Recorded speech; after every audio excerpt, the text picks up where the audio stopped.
আসসালামু আলাইকুম viewers, জলিস cooking ওয়ার্ল্ডের নতুন আরও একটি ভিডিওতে আপনাকে স্বাগত।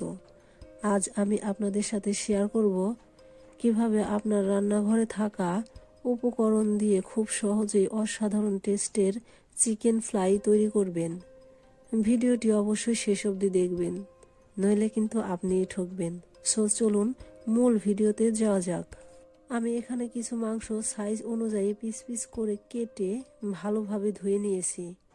তারপর পরিমাণ মতো হলুদ, কালো গোলমরিচের ফাঁকি, আজওয়ান বা জোয়ান, আমাদের এখানে এটাকে জোয়ান বলে, আপনাদের এলাকায় এটাকে কি বলে কমেন্ট বক্সে অবশ্যই জানাবেন। যাই হোক, এরপর পরিমাণ মতো সয়া সস এবং স্বাদ অনুযায়ী লবণ ও অল্প পরিমাণে লেবুর রস দিয়ে ভালোভাবে মাংসগুলো ম্যারিনেট করে নিব এবং এ অবস্থায় বেশ কিছুক্ষণ রেখে দেব, প্রায় আধা ঘন্টা পর। এখন মাংসগুলোকে কোট করে নেব। আর কোট করার জন্য প্রথমে একটি ডিম লবণ দিয়ে ভালোভাবে ফেটে নেব। তারপর পরিমাণ মতো কর্নফ্লাওয়ার দিয়ে ভালো করে নেড়েচেড়ে মিশিয়ে নেব, যেন কর্নফ্লাওয়ার ডিমের সাথে খুব ভালোভাবে মিশে যায়। এখন ম্যারিনেট করে রাখা মাংসগুলো এর মধ্যে ডুবিয়ে নেব। এমনভাবে ডুবাতে হবে যেন পেস্টটা ভালোভাবে মাংসের সারা গায়ে লেগে যায়। তারপর শুকনো ময়দার মধ্য দিয়ে ভালোভাবে নেড়েচেড়ে নিতে হবে।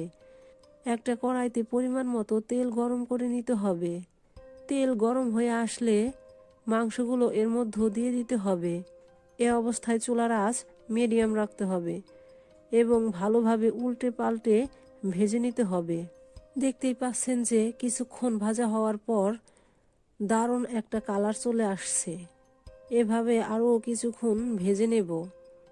আমাদের চিকেন ফ্রাই রেডি। এখন চুলা থেকে নামিয়ে নেব। এই যে দেখুন, মাশাআল্লাহ কত সুন্দর একটা কালার হয়েছে। আজ এই পর্যন্তই। সকলেই ভালো থাকবেন, সুস্থ থাকবেন, নিজের ও নিজের পরিবারের যত্ন নেবেন। ফি আমানিল্লাহ।